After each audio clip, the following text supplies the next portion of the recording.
Good morning, everyone. So today I thought I'd give you a little tour of our oddities shelf, our specimen shelf. That's what we're gonna call it. Our specimen shelf, which is right outside the shed. And I get so many kids coming into this garden. Miss Adrian, what is this? Miss Adrian, what is this? Miss Adrian, what is this? And I say, you know what? Let me make you a video to explain. I'm happy to still answer questions, but just in case I'm not there when you've got your questions or what the heck is going on in this jar, let me show you. So, bring you over here. This shelf, let me give you a little view of it, is where I store most, but not all, and I'll show you the others, most of my collection of specimens. Now, specimen is a fancy word for like a preserved anything, right?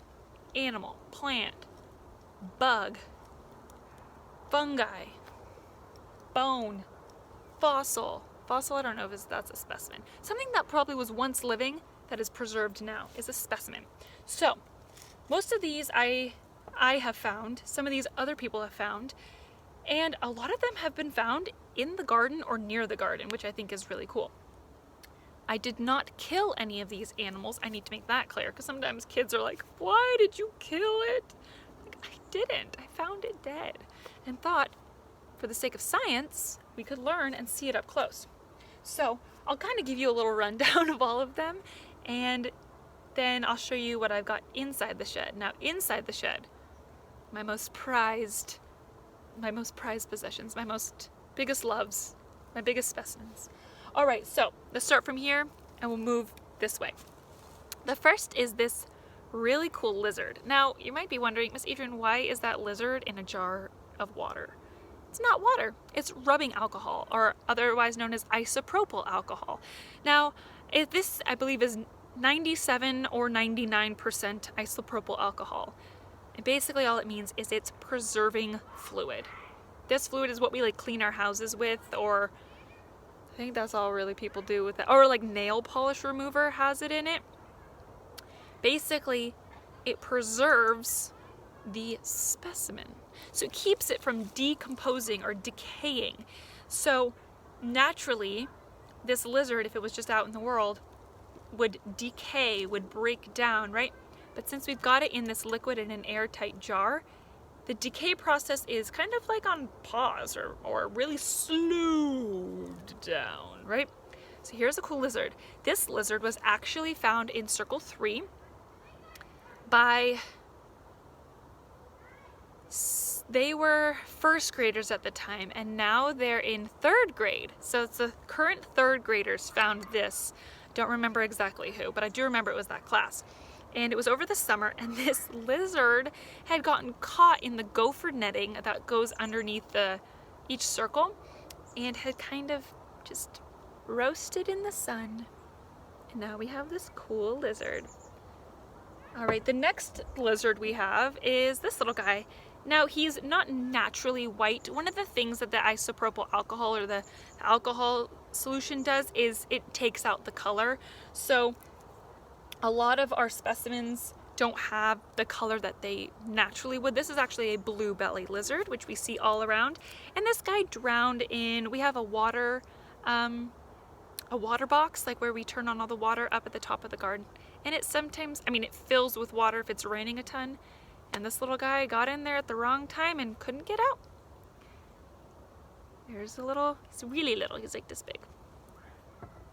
Then this is kind of a sad story. They're all kind of sad stories, but you know what? In death, we're gonna celebrate the life that they're giving us in learning. So I was actually walking one day by, let's see, it was probably last April, last March, right when kind of quote COVID started and we all kind of got shut down. I was tending to the garden. I walked by the back of the 5th grade classroom and a bird like got super startled and like flew by me. And then all of a sudden I hear this thing drop. I was like, what was that? And I look and it was a little egg. Oh, it was a little egg, tiniest little egg you could ever imagine. And in it was a baby bird. And I picked it up And normally if like an egg drops and it's not broken, don't touch it. That's the mama will deal with it. But it was broken and there was blood. And so I picked it up and I put it, oh my gosh, there's the baby bird and there are the shells of the egg.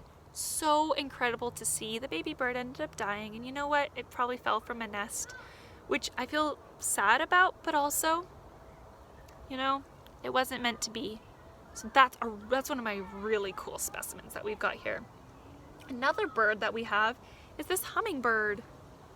So again, it used to have this beautiful color under here, but it's kind of bleached out. Bleached out maybe is the right term for it. And the hummingbird I actually found at St. Mary's College, which is in Moraga, kind of nearby. And the groundskeepers there, the people who take care of all the plants, unfortunately either don't know or don't care that pesticides, right, poisons that kill pests like slugs and weevils and all these bugs that might hurt the plants, also can kill little birds or bees. So unfortunately, this little guy was alive when I found him. He was not doing so well, so I scooped him up and I actually took him to my botany class. Botany is like the study of plants. So we sat in botany together and I just held him and like gave him little pets. And he died in my arms while learning botany.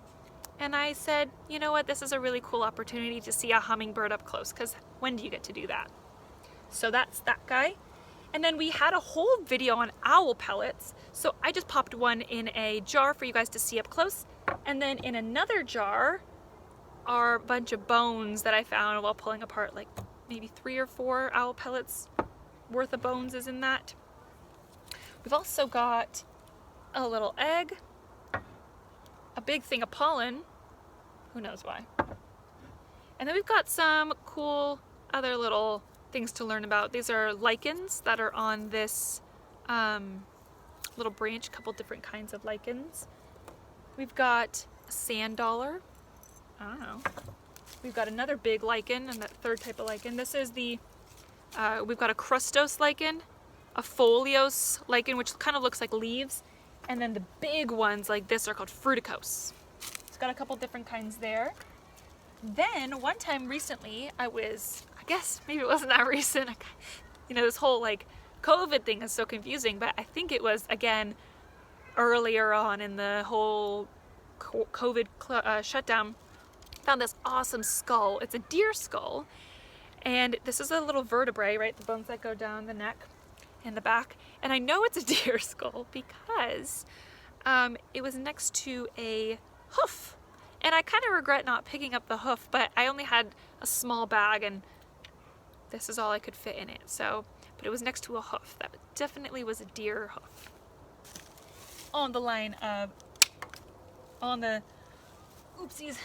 Good thing I only dropped the little thing. Line of deer, Miss Carol in kindergarten, who's roommate 16 this year, found these. Oh my gosh. Look at how incredible these are. These are deer antlers, and they shed them, so no deer was hurt in this. They just shed them. Look at that. Gosh. So those are up there too. See? And then we've kind of got our stones and rocks and fossil section. I went to India last November, like a year ago November, and found this mica. It's a bunch of little flaky shiny rock, and found that in India and thought, gotta bring that back to show you guys. We've got a big hunk of obsidian. The native peoples it's pretty flaky if you were to like hit it with a harder rock. It's not a super strong rock in itself, but it's very sharp if you were to break it off, like razor blade sharp. So native peoples used to break off pieces and make those arrowheads out of obsidian. We've got a couple of really cool fossils, shell fossils. I don't know where this one's from. This was actually here when I started working here, but I mean, are you kidding me? Look at that. Look at that fossil. It's absolutely gorgeous. And then there's this one I found in Shell Ridge, which is where I take you a lot of the time on like nature walks, or if there's stuff out there that I want to see, this is a really awesome fossil of a clam from Shaw Ridge. A couple more fossils here. And then we've got this, which people are always like, what is that fluffy thing? This is a artichoke seed pod. So all of these are seeds, or seed head. Now in Circle 5 is where we've got our artichokes, and I've actually left some of the stalks up for you guys to see if you're ever in Circle 5. That's kind of like the one that's not directly next to another one. And it's just got these sitting up in the world, which I think is just, it almost looks like a little, that's my hair. And then the last thing is really, really incredible. This is a, Miss Natasha in 4th grade with a couple of 4th graders in aftercare found this. And was like, Miss Adrian, you'd love this. And I was like, you know me so well. It's a dehydrated rat. Like skin and all. It's got its teeth, it's got a creepy long toenails. So cool. I actually wouldn't recommend you touch this one. So any of the other things are fine to touch because they're in jars. You just must be really careful with them as you're touching them, and then I wouldn't touch the rat. I don't want it to break. So maybe that one moves inside with me with my most precious, my precious treasures. So I'm going to take you into the shed now and show you a couple other things that I have that are really extra special.